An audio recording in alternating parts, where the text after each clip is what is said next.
እዚ ኣፎት ሚድያ እዩ ጥዕና ሃበልና ብዝተፈላለየ ቦታን ኩነታትን ኮይንኩም ትሕዝቶና ትከታተሉ ክቡራትን ክቡራንን ላይክ ሼር ሰብስክራይብ ምግባር ስለትከታተሉና ምስጋና ንዕዝዝ እዩ ናብ እዋናዊ ሓበሬታ እዚ ሰዓት ከነሰጋግረኩም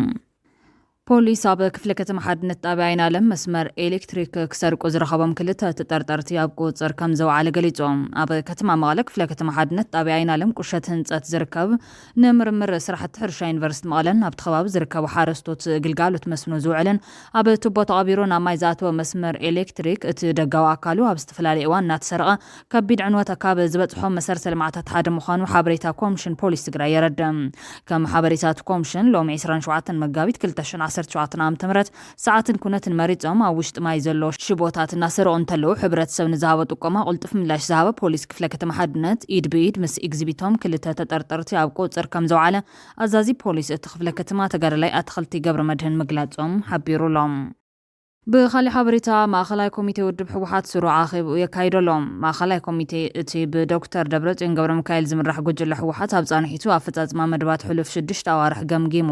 ቀጸልቲ ኣንፈታት ከኣምጥ ትጽቢት ተገይሩሎም ነሲዕቡ ካብ ብርክት ዝበሉ ወገናት ነቐፌታ ዝቐርበሉ ዘሎ ውድብ ሕወሓት ብዝኸደ ዘሎ ሓድነት ህዝብታትን ኣካይዳታት ካብ ምውሳን ክቆጠብ ይምሕጸነሎ ኩሉ ትግራዋይ ብማዕረ ድምፀት ዝብለን ቃላት ብማዕረ ሚዛን ዝወሰደን ቅዋማት ብማዕረ ስጋት ዝርአን ሓደጋታት ኣለዋ ዋላ ደም በሒዙ ይጋጮ ዋላ ሓደ ፍንጫል ሒዙ ይገታገት ዋላ ኣብ ኣነ ንስኻን ዝብል ኣብ ምድሪ ትግራይ ክረአ ዘይነበሮ ውርደት ይተዓመም ብማዕረ ዝካፈለን ርእሰ ጉዳያት ኣለዋ ካብዚአን እቲ ሓንቲ ንወድቕ ኣለና ከም ህዝቢ ናብ ሓደጋ ህላወ ንኣቱ ኣለና ዝብል ኮይኖም ትግራይን ተጋሩን ኣብ በብመዋእሉ ዝተፈጠረ ናይ መሪሕነት ብስርውናን ናይ ፀላእቲ ተኸታታሊ ሸርሕን ውሽጣውን ግዳማውን ሓደጋታት እናወለዱ ህዝብታት ትግራይ በብመዋእሉ ቁፅሮም እናጎደለ ንባዕሎም ናብ ዘጥፍእ መትረቢያቱ ከም ዘለው ዘይትንትን ኮነ ኣብ ዝተተንተነ ዘይረዳዳ የለን ይኹን እምበር ውርደት ኣኽልና ዝብል ግን ዛጊድ ኣይተረኸበን ብሕማቕ ውሽጥን ተጻብኦ ደገን መሬትና እናተቆረሰ ታሪኽና እናሃሰሰ ቀዲምና ኣብ ዝነበርናሉ ቦታ ውሑዳትን ድኹማትን ክንከውን ተፈሪድና ሕዚ እውን ኣብ ዓፀቡ ኣለና ኣብ ዝብል መደምደምታ ዘይስማዕማዕ ኮነ እዚ ኩነታት እዚ ኣብ ዝፈጥሮ ሕማቕ ውፅኢት ዘይረዳዳእ ትግራዋይ ኣሎ ምባል ይኸብድ እዮም እንተኾነ ግን ውርደት ኣኽልና ዝብል ግን ዛጊድ ኣይተረኸበን ትግራዋይ ካብ ሓደ መልክዕ ኩናትን ፅንተትን ናብ ካሊእ መልክዕ ሓደጋ ህልውና እናተሰጋገረ ዕድሞ ክደፍእ ዝተገደደ ህዝቢ ምዃኑ ዘይስማዕማዕ የለን እንተይኮነ ትግራዋይ ማዕረ ሽሙ ዝሸምደዶ ገያጽ ሓቂ ኮይኑሎም ይኹን እምበር ውርደት ኣኽለና ዝብል ግን ዛጊድ ኣይተረኸበን ሃጽያዊት ኢትዮጵያ ብስነ ሓሳብ ኢትዮጵያኒዝም እናተመርሐት ዘንኣሰቶ ክብሪ ትግራይን ዝቆረሰቶ መሬት ዓደቦናን ይስምዐና እዩ ዝብል ደንበ ናጽነትን ሓርነትን ኩናት ፅንተ ተወሲኽዎ ሰማይ ዝተሰቐለ ዝበሰለን ዝተረረን ስምዒት መንእሰይ ኮይኑ ካብ ዝዘልቕ ቀሊል ግዜ ኣይኮነን ሰረትን መበቆልን ኢትዮጵያ ዝኾነት ትግራይ ከም ዓዲ ክትቅፅል ዘየግብር ሽርሒ ሸዋውያን በዲሉና ባህላይ ቀለም ቀመስ ትግራዋይ ውሑድ ኣይኮነን ትግራይን ትግራዋይነትን ኣንበርኪካን ኣድቂካን ምግዛእ ከም መስርሕ ወሲዶም ህዝቢ ትግራይ ታሪኹ ክብሩን ትማሊኡን ናይ ባዕሎም ንምግባር እቲ ህዝቢ ድማ ንባርነት ሕማምን ድንቁርናን ክቃላዕ ዝገብሩ ጸላእቲ ሕዚ እውን ሰይፊ ፅንተቶም ኣይዕረፈን ዝብል መደምደምታ ዘለዎ ሓይሊ ቀሊል ኣይኮነን እንተኾነ ግን ውርደት ኣኽልና ዝብል ዛጊድ ኣይተረኸበን ውዕሎ ፖለቲከኛታት ምሁራትን ሓሰብትን ትግራይ እቲ ዘይዛሪ ኣርዑት መከራ ዝዝክር ዘሎ ይመስለን እዚ ምሁርን መሪሕነትን ንዘመናት ኣብ ልዕሊ ህዝቢ ተዳዕኒኖም ዝቐጸሉ በደላት ዝደግስሉ ዘለዉ ናሃረ ዘርዳእ ዘሎ ይመስለን እዚ ሓይሊ እዚ ዝነበረ ብሄራዊ ተጻብኦ እናቐጸለን መልክዑን እንዳቐየረን ይኸይድ ምህላው ዘስተውዓለ ይመስለን ካብ ታሪኻዊ መበገሲ ካብ ጂኦግራፊያዊ ኣቀማምጣን ካብ ውሽጣዊ ብስርውናን ዝበገሱ ተኸታተልትን ቀጸልትን ሓደጋታት ትግራይ ዝስምዑ ዘሎ ይመስለን ትግራይ ከም ብሄር እንተናሰ ናይ ምድኻምን እንተዓቢ ድማ ናይ ምጥፋእን ሃቐነ ዝተገለጸሎም ይመስለን እዚ ኩሉ ፖለቲከኛ ምሁር ሓሳብን ካልእን እዚ ኩነታት እዚ እንተዝርዳም እንተዘስተውዕል እንተዝስምዖን እንተዝግለጸሉን ውርደት ኣኽለና ኢሉ ኮፍ ኢሉ ምዝታይዶ መጀመረን ናብ ዝብል መግወት ዝወስድ ኮይኑሎም ሕዚ ህዝቢ ትግራይ ካብ ገጽ መሬት ታሪኽ ትግራይ ካብ ሰነዳት ታሪኽ ትግራይ ድማ ካብ ካርታ ንምሕኻኽ ኩነታት ክሳብ ዝመዓራረየሎም ውሽጢ እናሰርሑ መፅኦም ኢልካ እትኸሶም ጸላቲ ሕዚ ንሳቶም ብቐጥታ ኣብ ዘየባላሸው ኣጀንዳ እናሃለኻ ውርደት ኣኽለና ዘይምባል እቲ ኩነታት ብኻሊእ ሸነኹ ክትሪኦ ዝገብር ኮይኑሎም ሕዚ ኩነታት ምስ ፈቐደሎም ውሽጣዊ ተቓላዕነትና ሰፊሑን ገዚፉን ሕማቕ መሪሕነትና ናብ ኣደባባይ ምስ ወፀ ድሌቶም ሰሚሩ ኩናት ፅንተት ኣዊጀሙልና ኢልካ እናቆዘምካን ፀሓይ እንትትበርቕ ብምብራቕ እዩ ዝዓይነቱ ትንታነ እናሃብካን ትርጉም የብሎን እዚ ትርጉም ዘለዎ ውርደት ኣኽልና ብዝብል ነብሰ ምትዕራቕ ክትቅይሮ እንተለኻ እዩ ሕዚ መረበትና ተጎቢጡ ህዝብና ተመዛቢሉ ሃፍትና ዓንዩ ህዝቢ ትግራይ ሕማቕ ኢልካ ክትገልጾ ዘይትኽእል ከርፋሕ ህይወት መልክዕ ዘይብሉ ናብራ ተስፋ ዘይብሉ መጻኢ ይሕልፈሎ እንትበልካ ማይ ንህይወት ጠቓሚ እዩ ካብ ዝብል ሓተታ ዘይፍለጥ ትንታነ ይኸውን እሞ ትርጉም እዚ ትርጉም ዘለዎ ውርደት ኣኽልና ብዝብል ነብሰ ምትዕራቕ ክትቅይሮን ተልኻዮም እማንዩ ህዝቢ ትግራይ ዝተዓደለ ይኮነን ከይበደለ ጽንታት ኣዊጅዎ ተጋዲሉ ቤቱ ብዘይ ቆልዓ ዓዱ ብዘይ ዘርዓ ተሪፍዎም ክንዲ ዝኣክል ውርደትን ሓሳረ መከራን ተሸኪሙ ሕዝውን መሪሕነቱ ክዕርዩ ስኑ ነኺሱ መኺሮን ምዒዶን በቲ ዘጋጠመ ኩነታት እውን ፍጹም ውርደት ዘይስምዖ ሕዚ በብዕለት ይፍጠር ብዘሎ ሓድሽ መስገ ኩነታት እውን ድንብርጽ ዘይብሎ መሪሕነት እቲ መሰረታዊ ናብ ኩናት ዘእትወና ጉዳይ መልክዕ እንተይሓዘም ናብዚ ናብቲ ክብል ኣይብለይን ክብል ኣይተረኣየን እቲ ዝተፈናቐለ ህዝቢ ናብ መረበቱ እንተይመለሰም ግዛታዊ መሬት ትግራይ ሓራ እንተይወፀ ሰራዊትና ቁስሉ እንተይሓወ ብሓፈሻ ኣብ ነፍሲ ወከፍ ገዛ ትግራይ ዘይንቐፀደም ኮልኮል ናበለ እቶም ህዝቢ ከጽንቱ ዝወፈሩ ሓይልታት ንትግራይ ከቢቦም ዋናሃለው ዓቕመይ ክንኪ ብሄራይ ከፍርስ ውድበይ ክብትን ኣይግበአንን ክብል ኣይካለን ውርደት ኣየባዝሕን ሕማቕ ኣያራብሕን ክብል ኣይካለን እዚ ኩነታት ዝልክዕ ከትሕዝ ውርደት ይኾነ ኢሉ ኣብ ማኣዲ ዓዲ ብመንፈስ ሕውነት ኮፍ ኢሉ ክዝቲ ታሪኻዊ ሓላፍነት ዝተዋሃቦ ተለይቂ ነይሮም ይኹን እምበር መራሕቲ ዝተፈላለያ ውድባትን ትካላትን ልሂቃን ትግራይ ሕብረተሰብ ትግራይ ድማ ብሓፈሻ ዓይኒ መርፍኡ ናብ ዝጠፍዖ ዕንክሊል ኣትዩ ብሄራዊ ሓይሊ ትግራይ ወዲ ክቡር ህዝቢ እንከሎ ውልዶ ሕሱር ክመስል ፍቐዱ ሕዚ እውን ኣብ ኩርባ ሰዓርን ተሰዓርን ኮይኑ እምባሕ ይብለሎ ህዝቢ ትግራይ ዝሓለፉ ናይ ጽንታ ግዜ ኩነታት ትግራይ ዕርዩ ኣዛቢዕዎ ምዃኑ ፍልጥ እዮም በሰላ ኩናት ጥራሕ እንተይኮነስ ናብ ሓድሽ ትልሂቕ ዘይተዳለወሉ ምዕራፍ ክሸጋገር ገይሩ ምዃኑ እውን ርድዮም ኮይኑ ግን ክንዲ ዝኣክል ብስሩና ቅቡልነት የብሎን ቅቡልነት እኳ እንተሃሎ ጸኒሕኻ ቅንዕ ክትብልን ብናይ ውርደት ስምዒት ብመንገዲ ጭውነት ክትከይድን ብምውሳን ከተካሕሰለካ እዚ እንትኸውን ግን ኣይረአን ዘሎ እናስሓቅካን እናተቐለድካን ምጥፋእ ኣመኽንዮ እንተሃልዎም እናተመናጨትካን እናተጠላለፍካን ህዝቢ ሒዝካ ምጥፋእ መልክዕ እንተሃልዎም መልክዑ መልክዕ ሊብያን ኢራቅን ግርማ ሶርያን ሶማልያን ካብ ምዃነ ይሓልፈን እዚ ናይ ውርደት መድረኽ እዚ ይኣኽለና ዝብል ለባም ካብዚ ንላዕለ ምውራድን ይኾነና ዝብል ማይ ዝሰተየ እንተተረኺቡ ሕዚ እውን እቲ ፈትሊ ድሕነት ቀረባ ክኸውን ይኽእል እዮም ሕዛቲናየ ዘለና መድረኽ ኣብ ዓለም ኣብ ቀርኒ ኣፍሪካ ኣብ ኢትዮጵያን ከምኡውን ኣብ ውሽጢ ትግራይ ክቕልበስ ዘይኽእል ሓድሽ ዓለማዊ ኣሰላልፋ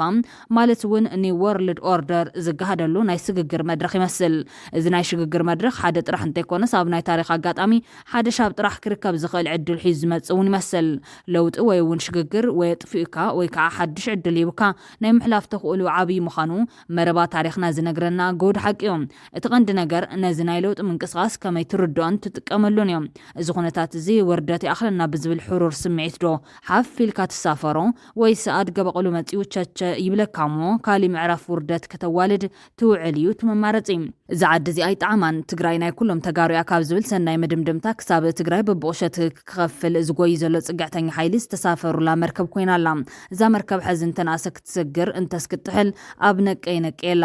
ኣብዚ ፀበባን ፈታን መድረኽ ንጎኒ ዝግደፍ ዝኾነ ዓቕሚ ክህሉ ይግባእን ዝብል ምኽሪ ዓበይቲ ዝመርሕ ብርኪ ዘተግብር ቀልቢ ዝሰምዕ እዝኒ ይጠልብ ይድለሎ ከም ህዝቢ ምድሓን ካብ ተጸባይነት ምውፃን ካብ ኣለሻ ኣያ ምንጻህን ጥራሕ ዘይኮነስ ተዋሪድና ካብ ዝብል ስምዒት ተበጊስካ ምውሳን ምጅማር ግዜ ዝጠልቡ ሕርያ ወለዶ ኮይኑሎ ሰላማዊ ምዃን ብሄራዊ ሕውነት ምዕንባብ ዘይምድህሃል ዘይምጥፍፋእ ዘይምስዳድ ዘይምስዳድ ወዘተ ኣብቲ ውርደት ይኣኽለና ዝበለ ንጹህ ትግራዋይ ዝነበቡ ፊደላት ድሕነት ክኾነሎም ሕዚ ዘሎ ናይ ትግራይ ሕቶ ኣብ ማእገረት መንእሰይ ምዃኑ ምእማን ካብቶም መንገዲ ድሕነት ህዝቢ ትግራይ ነዊሕን መሪርን ከይኸውን ዝገብሩ ስልትታት እቲ ሓደ እዮም ሓቂ እውን እዮም ነዚ ህዝቢ ዳግም ናብ ጽንተትን መስዋዕትን ከይነቃልዑ ሓላፍነት ክንወስድ ይግባእ ኢሉ ኣብዛ ኣያታት እውን ትራግሑ ናይታ እትራጋሕ እግሪ ሰኣንን ዘይምዃን ዝመረፀ መንእሰይ ሕቶ ህልውና ህዝቢ ንምምላስ ናብ ቅድሚት ቃልሲ ክመጽእ ምሕጽንታታት ይቐርብሎ ንኽውንነት ዘንበባ ነዚ ጠጠው ዝበልናላ መሬት ዝፈለጠ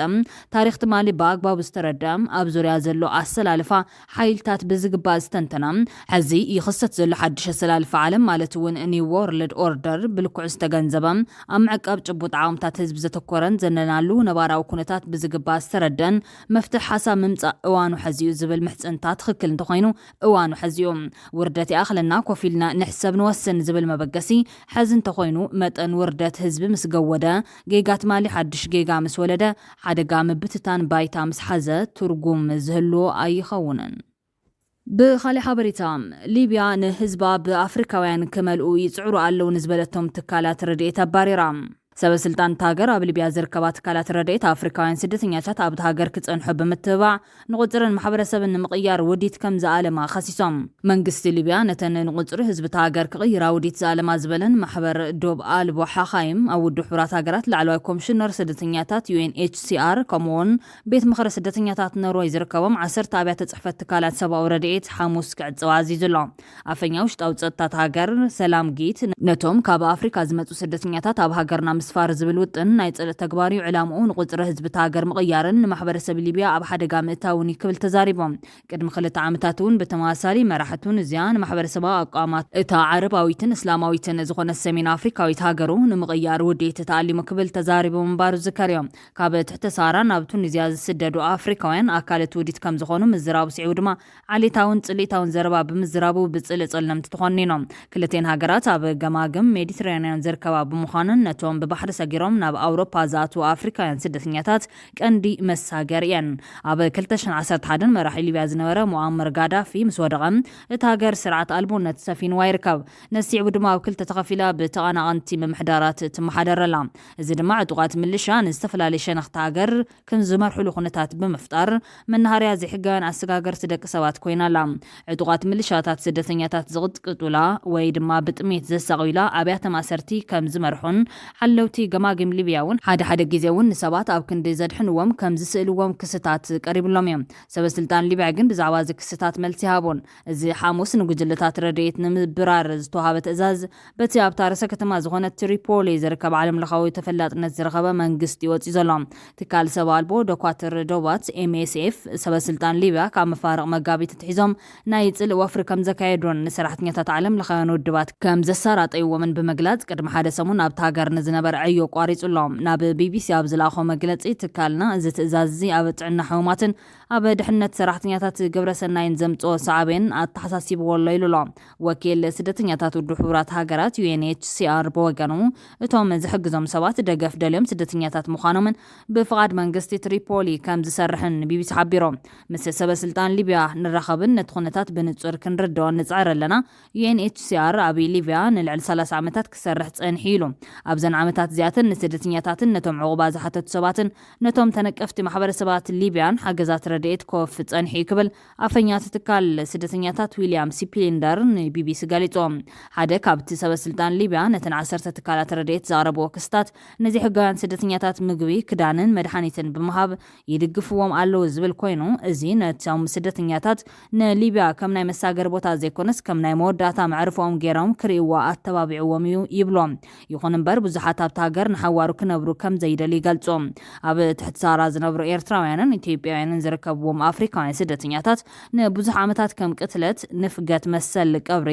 ባርነት ወይ ብተደጋጋሚ ምግሳስ ዝኣመሰለ ከቢድ ኢሰብኣዊ ግፍዒ ወሪድዎም እዮም ጸላም መፈንፈን እናበለ ዓሚፅኒ ደቂ ኣንስትዮ ነዚአን ተሰሪሐን ይብለን ነይሩ ክትብል ሓንቲ ብሊብያዊ ከም ሰራሕተኛ ጽሬት ዝተቆጸረት ሱዳናዊት ስደተኛ ኣብ ዝሓለፈ ዓመት ንቢቢሲ ሓቢራ ነይራ እቶም ቆልዑን ከይተረፈ ንዓና ከም ኣራዊትን ጠንቆልትን ገይሮም እዮም ዙሪና ጸለምትን ኣፍሪካውያንን ብምዃንና ይጸርፉና ንሳቶም ሲ ኣፍሪካውያን ዶ ኣይኮኑን ክትብል እውን እታ ስደተኛ ብምግራም ሓቲታ እያ ክቡራንን ካብ ኣፎት ሚድያ ዝተዳልወት ሕስቶት ሰዓት ኣቕሪብና ዛዚምና ላይክ ሼር ሰብስክራይብ ምግባር ቤተሰብ ኣፎት ኩኑ ሰናይ ግዜ ንመና